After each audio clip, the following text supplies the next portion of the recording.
Ladies and gentlemen, bass players around the world, we hanging out here at the Detroit Bass Fest at BERTS Warehouse Theater, downtown Detroit, not so much downtown, with none other than one of my friends, a Cleveland bass player. That's right. Who's going to be performing here at the Bass Fest and answering some questions, doing a clinic type thing. None other than Mr. Doug Johns. How you doing, Doug? I'm doing great, Ivan. Here in Detroit. Love it, and here in Detroit. Yeah. So how's the Bass Fest been so far? Well, Bill Clements just played. I love this event. The Detroit bass community is a real strong community. They're very. They come out in full force. I mean, you have to get some shots in the room. It's packed right now, you know. And Bill just went up, played, and did his thing. Which we were talking about that. We take it for granted. You know, he's playing with one arm and he's killing it. You know. Yeah, I saw that. So I just love the Detroit Bass Fest. It's just a great hang, and it gets better as the night goes on too. Good friend from JAUQO 3X from Chicago.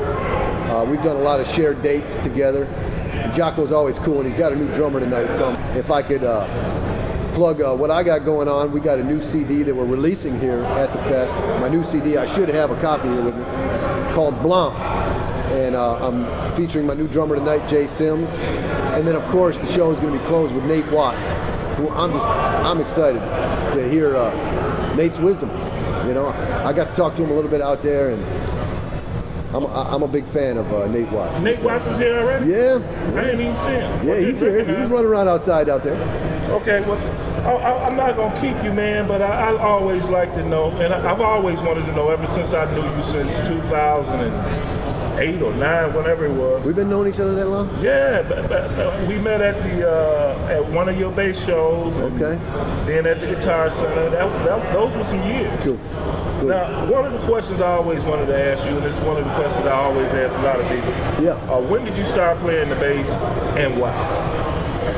I started playing the bass, I want to say, I'm just going to take a guess here, probably around 12, 13 years old, somewhere around there. And I played the drums first. I wanted to be a drummer. My aunt's a drummer. My grandpa was a drummer. I love the drums. And my brother put a band together who is a guitar player, and they needed a bass player. They said, if you want to be in the band, my older brother, and of course I wanted to be in the band, he says, you got to play bass. So that's how it was, more out of, if you want to play, here's the instrument you got to play. Yeah. And I've been in love with it ever since. I still play the drums though. I love the drums. But you can't play them both at the same time? Man, well, maybe a little bit. Or have you tried it yet? I've tried it, maybe a little bit. Well, loving drummers and loving that bass, when you started playing, did you start listening to other bass players? Did you have any influences? And just name me your influences and some of your favorite bass players. Right. Well, you know, I think the time I was coming up, I know it now, how lucky I was, you know, to listen to the musicians that I grew up listening to. You know, Jimi Hendrix, you know, JAUQO and Stanley. You know, a lot of rock and roll, even too, like Led Zeppelin, you know. Gonzalo Rubalcaba, piano player, I got into in later years. But bass player wise, you know, I think JAUQO and Stanley were definitely a huge influence. The ground they paved for guys like myself, I mean, what they did and what they're doing wasn't done before them, you know. It wasn't done. Larry Graham, you know, look what Larry Graham has done. To this day, I mean, I still, you know, shed on some Larry Graham tunes. It's about transferring that feeling into the air, into the audience, you know. And that's what these guys, it's timeless what these guys do. Today, you know, there's so many killer bass players. It's not like when I was coming up. I'm sure you would agree. You know what I'm saying? Everybody's playing the bass, which is cool, you know. And the way they're playing coming out the box now, it's amazing. Oh yeah. Compared to like when we was coming up, you know, we did the bar gigs, you know, and just laying down the groove, which I don't know, to a degree, we need to come back to that, I think, you know. Yeah, technology has helped a lot. Yeah. for these guys. Yeah, the video, you know, the whole video generation. Yeah, we had to put the needle on the record and That's right. take it off. And you got good to where you could put that needle in the exact same spot every time. Yeah. With the penny sitting on it. And these guys now, they just turn on YouTube. That's right. And they tell them everything they need to know. I mean, you get lost. Sometimes I'll get on YouTube and you get lost in a YouTube moment. 3 hours goes by, you know. Yeah. You finally get to see the cats playing the tunes that you learned on the record, you know. So it's cool. Well, how did you become such an extraordinary bass player? I mean, you ain't just a regular run-of-the-mill bass player. Folks, I recommend that you go purchase this man's current CD, which is called Blanc. Yeah. Blanc. But don't sleep on his previous CDs like That's right. Stank. and Pocket Full of Nasty. That's right. So y'all go check this out. This is an extraordinary bass player. He don't like to think so, but he's extraordinary on the bass, and he flies and all that kind of good stuff. And, I appreciate that. What happened, man? Why did you decide to take it there? You know, when most of us we just peak at a certain level and we cool just sitting there, but you wanted to take it to the solo level, and you do a lot of drum and bass shows all over the country. Why did you keep pushing the envelope?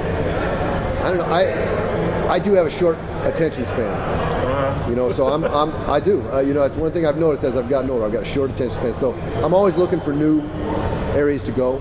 And again, I think I come back to the drumming thing, Ivan. When I was saying I started on the drums, all we're doing is transferring those rhythms, you know, onto drums, that's never ending, and adding notes to them, you know. So I'm always into finding those new rhythms and finding some notes that go with it. I mean, it never ends, you know. It's all about the rhythm, Ivan, you know. Dude.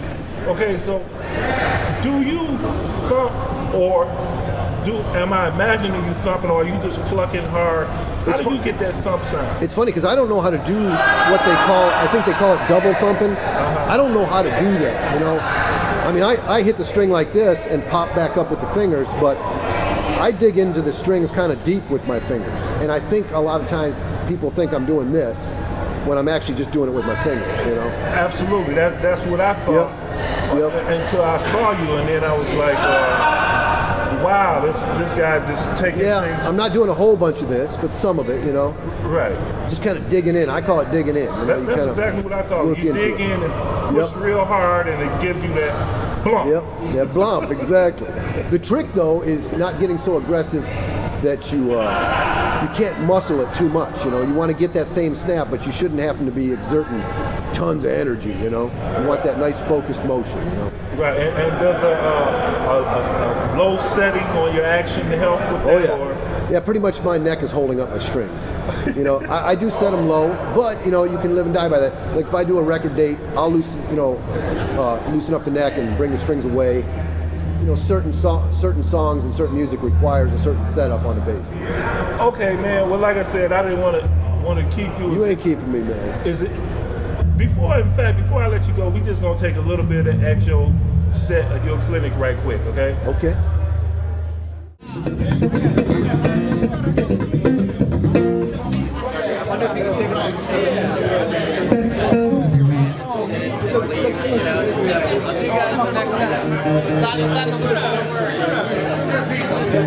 Only get 40 seconds.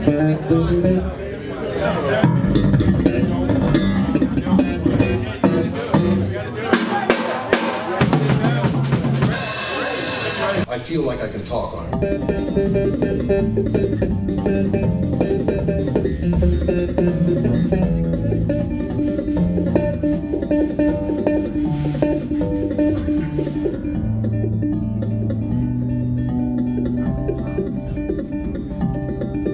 I might be able to do that on another bass, but this one it just feels good. Thank you, Teddy. So yeah, it's an 86 pedal. It's nothing special. It's kind of like a jazz bass with more frets. And it does a lot of spectrums, this bass, you know. I've done gospel gigs with it, rock, you know, straight funk, blues, this bass.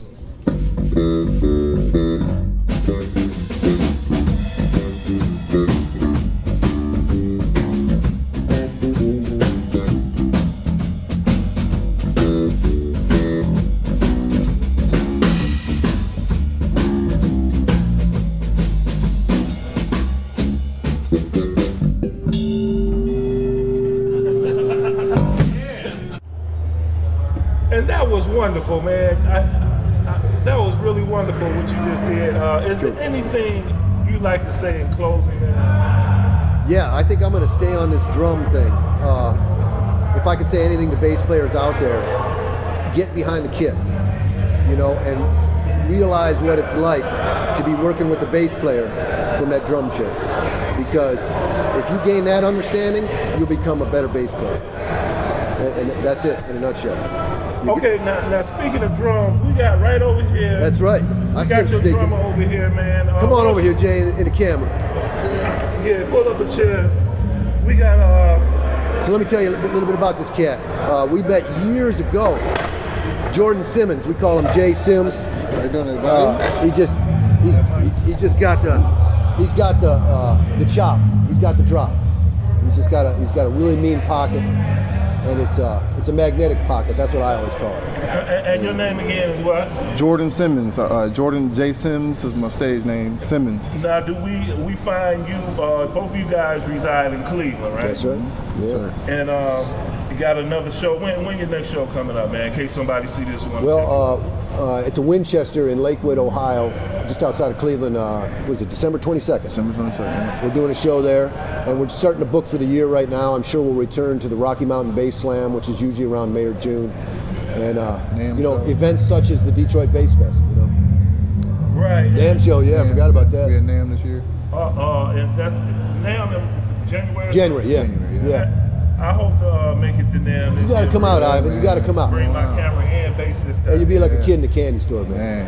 Man. Okay, so man, like I said, that was a nice set y'all just did, man, and thank you, Doug Johns. Again, y'all need to check out Doug Johns. You can where can we find you? DougJohns.com. You can hit me up on Twitter and Facebook and all that stuff. But if you head to the website DougJohns.com, everything kind of stems from there. You know. Okay, and Jay. DougJohns.com also. Make sure you go get that CD, Blom. That's right. Blom's Available coming now. to you today. Blom's getting debut in Detroit Yeah. Bass Fest. Yeah. All right. Thank you on behalf of Detroit Bass Players. Thank you. Thank you. All right.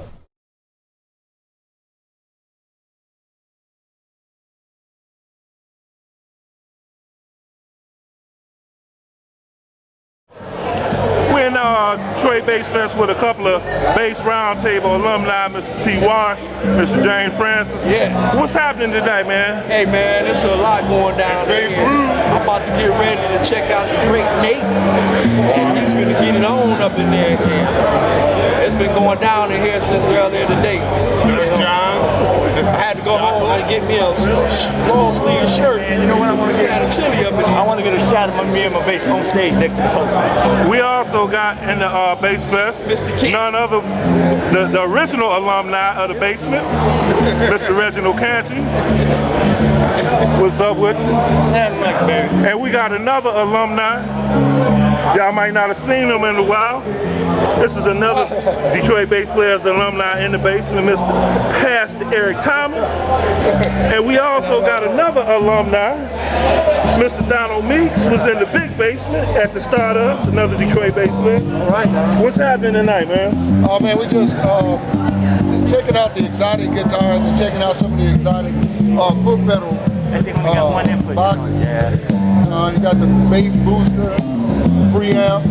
There's a bass preamp to the Trilogic, and then we got the bass mid control. So we're just checking it out today. How you enjoying this bass Oh fest? man, just got there seeing Doug Johns. He hot, man. The boy is hot. You heard me? Listen, America, the boy is hot. Yeah, I heard him too. So are you, man. Oh no, just I'm small time. All right. All right, all right.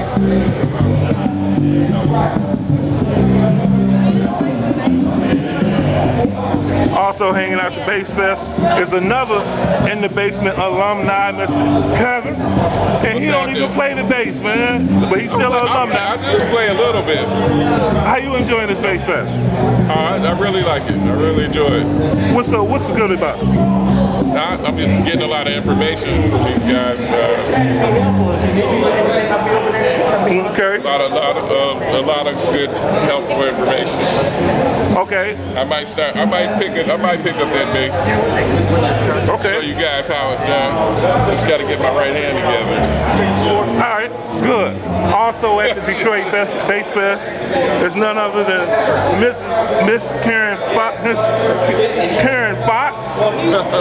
Also at the Bass Fest is Miss Karen Fox. How you doing today? Great, how are you? I'm fine. Are you enjoying yourself at the Bass Fest? Definitely, I've learned a lot. I see you taking pictures all over the Motor City. If we want to see some of your artwork, where can we get you that? Sure, you go to KarenFoxPhotography.zenfolio.com.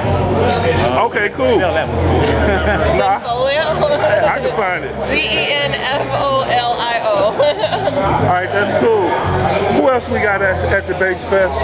Hanging out. Another bass player, man. I see you got on your Detroit bass player shirt. What's up, man? What's your name? Richard Lee. Richard Lee, another Detroit bass player. How you enjoying this Bass Fest today? Love it. Big ups to Lester Colley because he basically started this idea in his head. And what have you seen so far? Give us seen JAUQO 3X out of Chicago.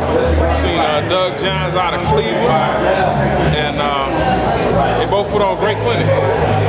Okay, cool, man. Thanks a lot. Thanks. Like I was talking to this exotic bass guy earlier, he's doing a display up here at the Bass Fest. Here's one of his exotic guitars. Those will come in handy because, you know, they hit that last thing, you're like, where am I at? Here's another one of his guitars. You play bass? What's your name? Kevin LaRose. Kevin LaRose, you a Detroit bass player? Same thing, Detroit. I just joined the group. You what? I just joined the group. All right. We'll be looking for you. Wait, what was it? Oh yeah, you gotta come and let us do an interview with you at the Bass Roundtable where a bunch of us bass players get together and talk bass. Kind of like this, but on a smaller, more intimate scale. Cool. And is this another bass player? This is transportation. I'm the dad. Guitar player. And you actually holding this bass too? Yeah. You really are transportation. Yeah. All right, well have fun here at the Detroit Bass Fest. Ladies and gentlemen, we at the Detroit Bass Fest. We're at the Detroit Bass Fest with none other than our own Detroit bass player, the legendary Mr. Nate Watts. How's it going, bro? Man, it's going great. It's a pleasure to be here, man. I mean, you know, I'm really honored to be here. You know, all these great bass players that's here, man, you know. Came up with a bunch of them, and there's still a bunch of them here. It's a good thing to see. Now you're gonna be doing a little performing here. What you doing here today at the Bass? I'm doing this is like a little performing clinic, like, you know, talk about my past experiences and all the different songs that I played on and how I felt during that time, and try to get a little audience participation. Let them sing with me, because most of the songs they know, if they're from the old school, they know them, so they can sing and have fun. We go just try to basically have fun here. Okay, now sitting in with us doing this interview is one of our other Detroit bass players, Mr. Goldie, also known as William Glenn. How you doing, bro? I'm doing okay, my brother. I'm trying to hang on in there, man. It's a pleasure, man. I mean, an honor, man, to sit with one of my idols. My idol? When I took my interview, remember, I mentioned it. These one of the big bull soldiers that we about to find out the reason why. All right. And like I said, it's a pleasure and an honor to get to do this interview with you on behalf of Detroit bass players all over the world. And you know, it's a lot of us all over the world, too. Yeah, you know that. And we got a reputation, too, you know, as some smooth criminals, you know what I'm saying? Right. On that bass. That's right. I was just talking to Byron Miller the other day. I mean, Detroit bass player. I think Eddie Watkins up north. You know, I did that last year. I did the Jameson tribute. I was in the NAMM show, and everybody was there, man. Everybody and their mother was there, and I want to thank everybody for coming out for that, too.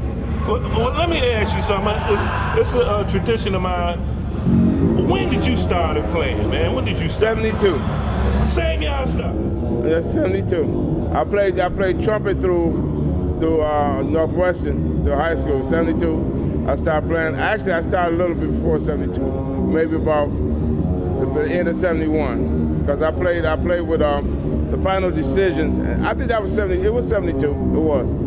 Okay. Okay. Why? Why, Nate? Huh? Why did you switch? Well, Ray Parker.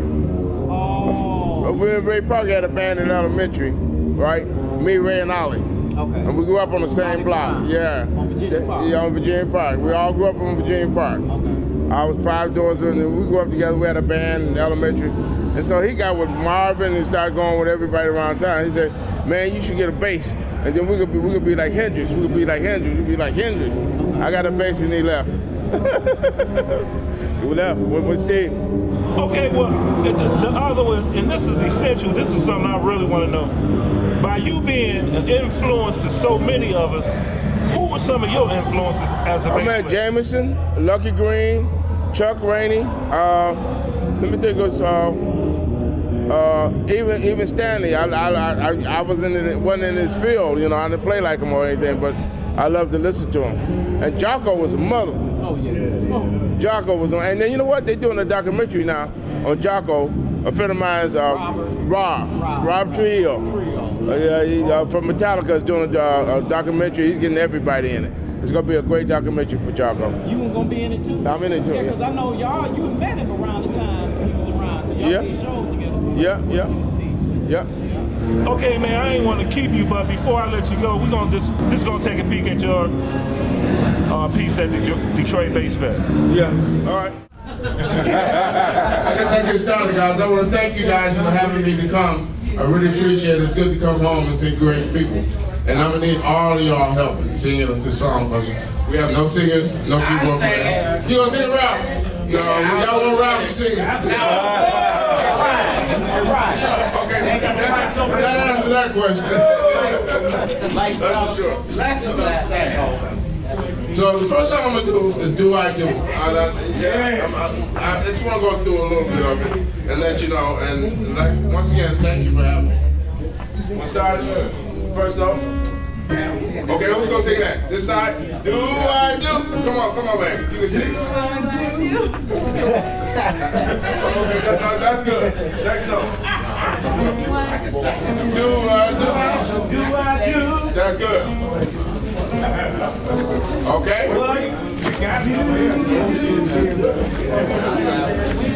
I love to see. Okay, next up. I do. That's you. Oh, they got Ernie here. Okay, all 3 of y'all together. 1, 2, 3, 4. 1, 2. Do I do? Come on, y'all. What? And you can't clap your hands. Okay. When I do, I love for you. All right, I need one track if I get it. Yeah, track.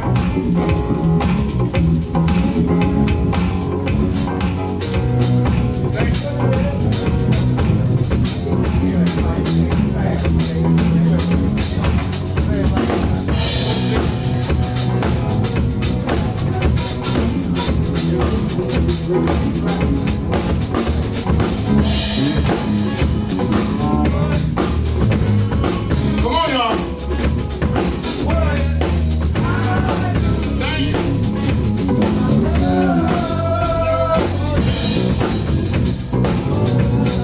Clap that. Come on now, cover. See? On the streets. I can't sing, y'all. Somebody sing for me.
guys. I'm gonna need your help all night.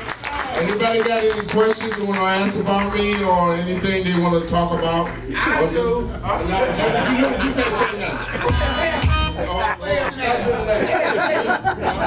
Now, wait, I gotta say one thing, and I was quiet because I was going to bed. No, I ain't letting you go to bed. Now, pay attention. But the last time we did this, I was at the Fox Theater with this man who was directed, Henry Panion, had me stay around and say, you know the bass parts? I said, yeah. And he wouldn't let me leave. Remember me and a certain bass player named Don Mayberry. Right. Remember that? That's right. We were back and we played all the lines and Don laughed and we were, So listen, we've done this before. That's right. Yeah, he was part of the orchestra. Fox Theater one. Yes, that's right. We had a great time though. Yeah. We did. I can tell you some stories about me and him. I just had joined Steve, and I was in New York. Will you stop that? Will you stop that? But I just had joined Steve, and I was at Bill's. I think it was SR. Yeah, it was an S. Sullivan studio. Sullivan studio. And I come out the room, and I'm looking over, and he's standing right there. He was with my vision. We didn't even have any hair on our face. I said, okay, so we've been going around a long time.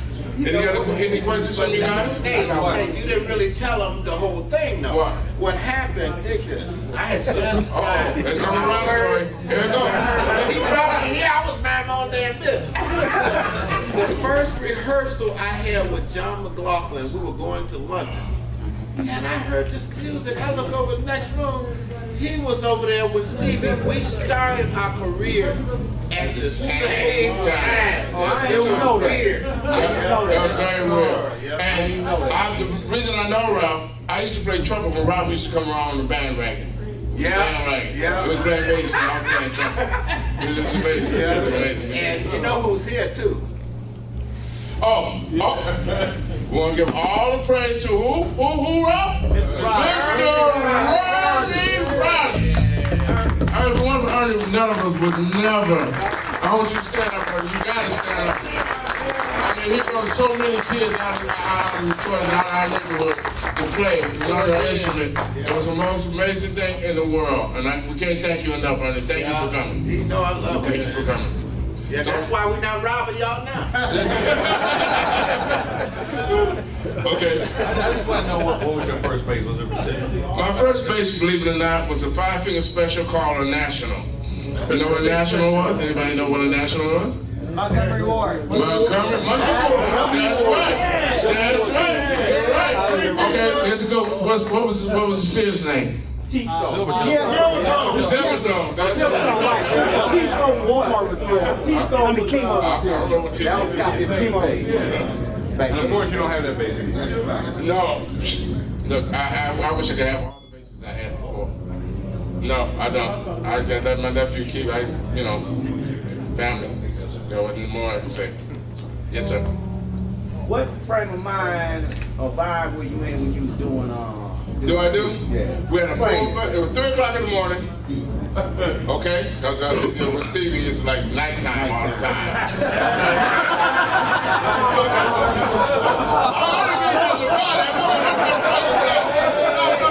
What I'm trying to say, if I said that wrong, we usually do all the recordings at night. So it's nighttime all the time. All the time we recorded. God, I did my mama was. No, that's my brother. Look, I've been with him 38 years. He wouldn't be mad about that. He knows what I'm trying to say. And it was nighttime. It was 3 o'clock in the morning. We had the full band. He decided to do it. What studio? What was that Wonderland studio? Okay. His studio in LA. Matter of fact, we just had got a mobile truck. Actually, the studio was T.J. McGregor's before that. That's when Nat King Cole and all the big band stuff was done there before. And we didn't even have a recording board then. No, we just bought a truck. We bought record plant mobile truck. We recorded with that. And the move was this: let's play. At 3 o'clock, let's have fun. 3 o'clock in the morning. But it came out great, man. I was really surprised about this one thing about it, that he let me play so much. Yeah. You know what I mean? I mean, usually it was Nate. You was killing that bass. Usually you say, thank you, brother, thank you, I appreciate it. But you usually say, Nate, you playing too much. Nate, you playing too much. Come on, don't play so much, Nate. This time he didn't do it. No, I was glad about that. And I heard him say, to the engineer, he said, hey man, thank you, Nate, he's playing this ass all right. This made me feel good. I was young. Like many of us, did you have trouble, switching to 5 when they first started really getting into the 5? Yeah, I did at first, but I knew it was something that it gave me an advantage, especially with a lot of Stevie stuff. And that's how I've been working with him. Because a lot of synth stuff goes down below a regular E. Right. So now I you can't go nowhere where I can't go. So that's the best thing about it. That's for sure. Yes, sir. Now a lot of people don't know this, but at that rehearsal, back in 1974. Yeah. Steve, he was one of the first cats, him and Michael Henderson. He had 4-string, pay attention.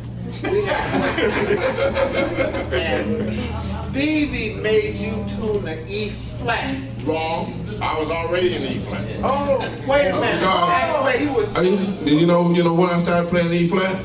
When I was playing here with a guy named Martin Kinchen, when we were playing Hendrick and we were playing OCC. Okay, well what I was trying to say, Brother Nate, is that you were one of the first musicians I ever saw lower the E string. Yeah. Just the E or the whole bass? No, the whole bass. The whole bass. I still do the same. I tried. If you look at my fingers, you wouldn't know what key I'm in. I'm a half step below him, so this time I played like I thought I was playing in C, I was playing in B. Right. So that's the way I do it. But I started that with Martin Kinchen because Hendrix used to turn down the E flat and Hendrix did both of them. Yep. That's why I started. Okay, I'll go to Nate and get more questions. Yeah, only when we was in the back a while ago, a couple of guys was asking me because I asked you, but I forgot. When I was asking you about the 3, when I was playing those tunes back there with the scales in it, I see what you say with pentatonic. Pentatonic. We call Steve pentatonic P. Right. And most of the scales are always pentatonic. Right. Oh, I'm sorry. Did I say that? Pentatonic. If you notice, if you listen, if I would have known, if it wasn't Mr. Rogers, I would have known what a pentatonic was. Right. Okay, I played trumpet when Mr. Rogers was there. But I found out later and learned a lot more later, and it's mostly the scales he uses pentatonic. What is pentatonic? Yes, sir.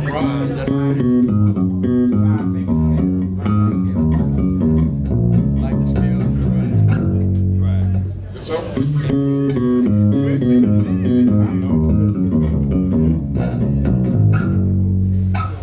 Right. And mostly all the stuff. I mean, you can start the next song. So yes, sir. Come on, y'all can sing this. Come on, y'all can do one from can't you? Please, come on, help me out, man. I'm new at this clinic stuff. Doing all this kind of stuff. I'm kind of new at this, so help me along. Wrong song.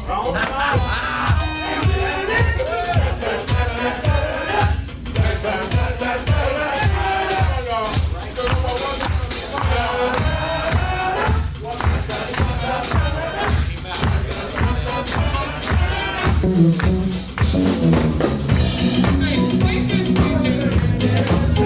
you.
rap that he's never heard and barely can hear and keep it in time. You know? I know what it is.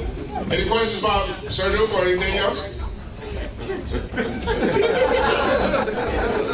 Anything else? Anybody want to? No questions? Yeah. Playing or anything? Yes, sir. When you came up with, when y'all came up with that line, was that fun to do? That face, was it fair to who? Was it fun to do that? Oh man, everything was fun. Stevie. One thing about Stevie's catalog, and that's because I've been with him so long, is that he's one great creative person who endeavors in trying to play all genres and combine all kinds of music. If you notice his music, his catalog is so big. He's got so many different kind of songs that every chance you get a chance to play, it becomes fun. It becomes fun because he's playing something different every time.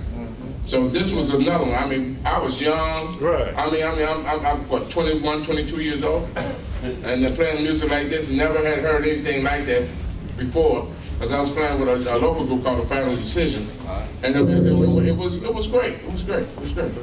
Yes, sir.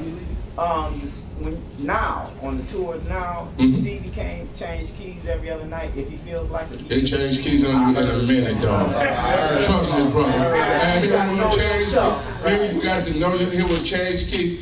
I'm the lucky one. I've been with him so long that I can follow him. But you should see some of the cats in the group.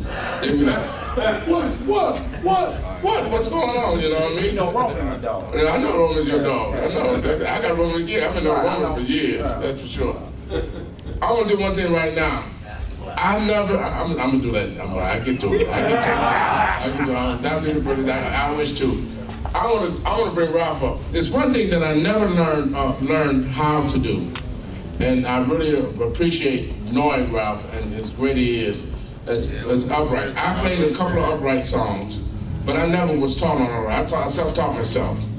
So when it comes to things that comes with upright, I asked Ralph to come and help me out to explain different things about bowing that you guys, I don't know if you guys do play upright, but I don't. I play ant upright, okay? I play ant, okay? But he plays it. So Ralph, I'm gonna give you the stage for a minute and you talk about bowing. Bowing. You were supposed to, now, let me tell you this though, let me say this much. Ralph said he was gonna teach me how to bowl 10 years ago, okay? Yeah, I was here for 3 years before I went back to LA.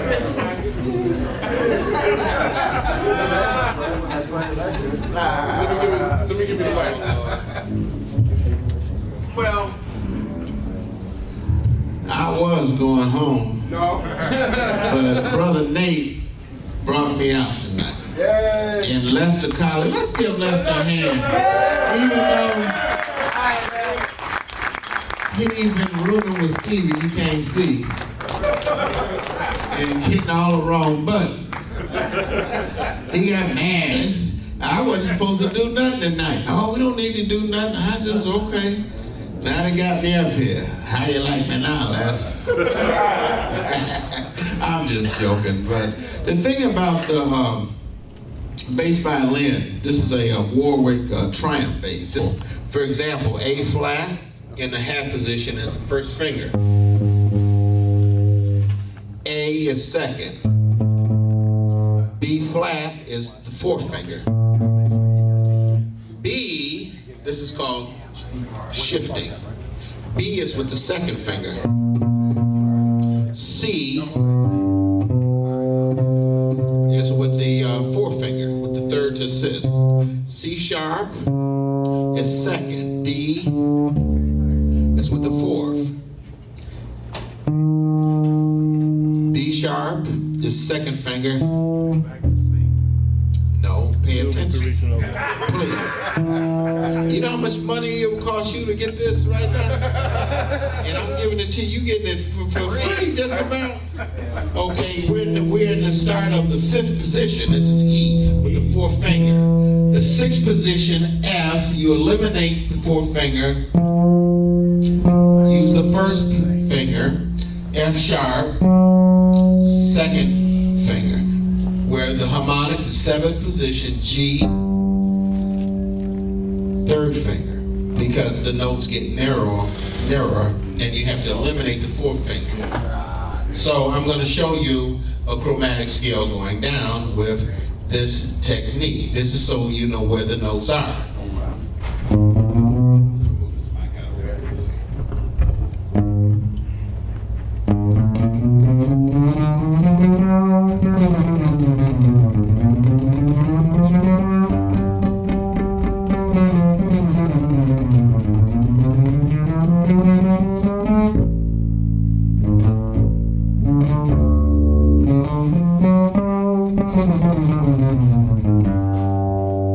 That's a basic guideline. There's alternate fingering. Okay, we're going to shift. If I play A, there's another finger for A. You can start out with the first finger. This is more of the Germanic concept.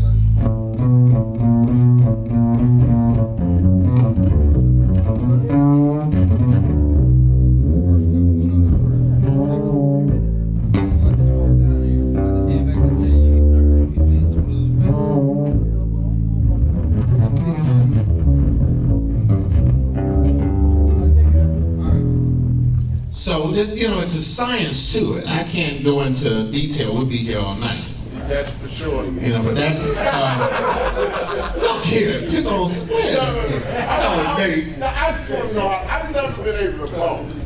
I mean, what's the secret to bowing? Well, the secret of bowing is having a good bow that's comfortable in your hands. You know who said the same thing? Ron Carter? Stanley Clark.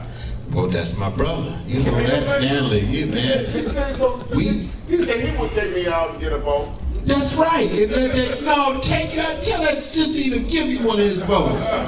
Man, you been in his house, man, Stanley got all kind of bows. This is carbon fiber because I do colegro with the bow. People think I'm crazy, but that's a technique, you know. It's called colegro, to use the back of the stick, you know. Because see, we went to a school where we had a teacher like Ernie Rogers that taught us terminology, you know. And it's a good thing, just like Dr. Blessman. Knowledge is power. So never be closed-minded, and we can always improve. You know, I just left like Larry Coryell, and we were playing, man, we were playing so much stuff, and I'm listening to him trying to get something new. And then I turned into Ralph Hendricks, you know. But anyway, this is a great instrument. And another thing about the bass that's unique, you shouldn't have had me with this microphone. The thing about the bass is very unique. That's good, I know you. But the thing about the bass is unique. This is the original instrument of the Catholic Church. The bass is a spiritual instrument. People used to chant with the bass. If you ever see the top of a bass violin has a scroll, because those were religious scrolls. The Gregorian chants, the monks, they played basses and they drank chartreuse too. So anyway, I'm gonna get back to Nate, and that's it about the bass. Can we get Ralph?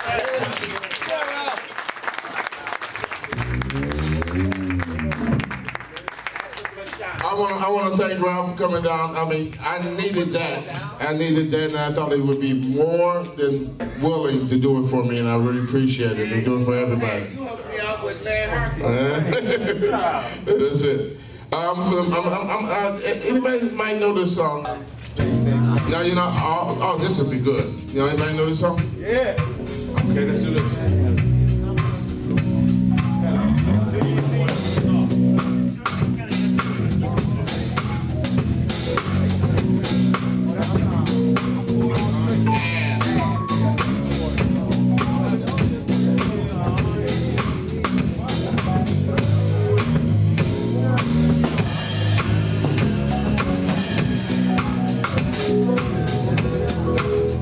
About this part, the whole basis of this bass part right here was from Jameson. I learned so much by listening to Jameson. I was very fortunate to know him, and he called me son. And I really appreciate that.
Mr. Rogers, another one of your students.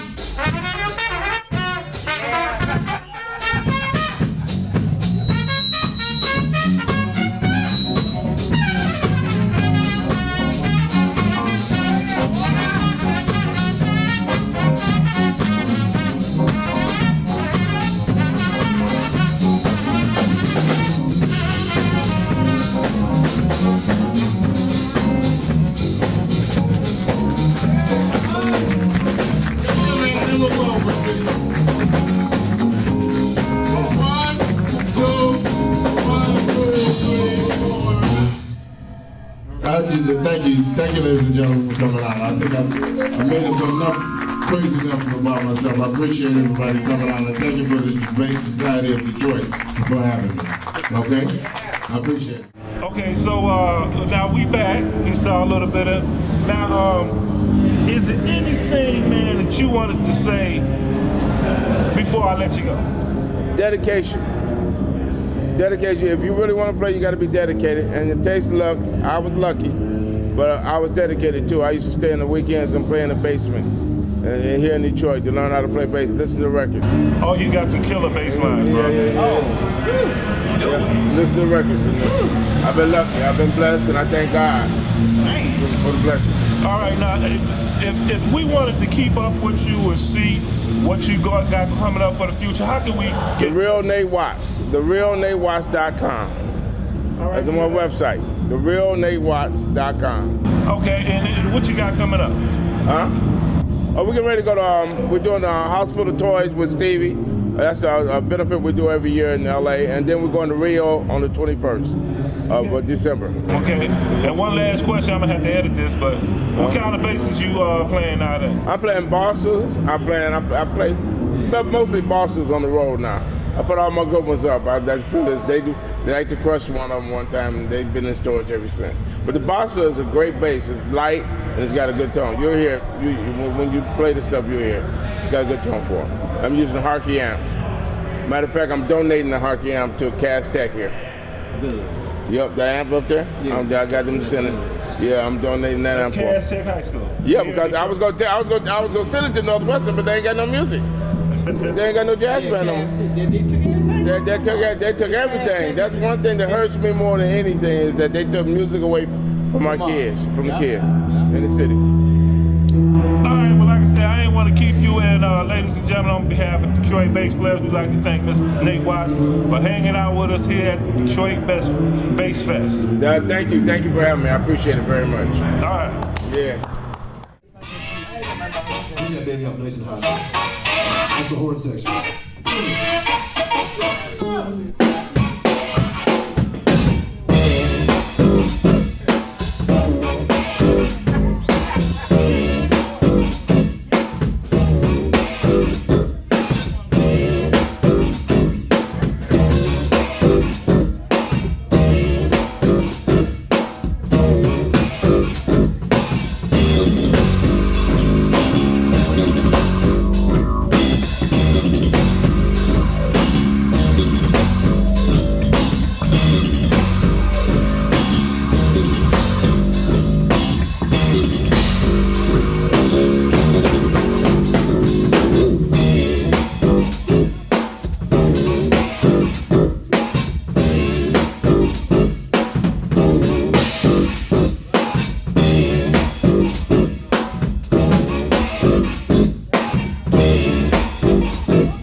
Thank you.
Thank you very much. Thank you very much.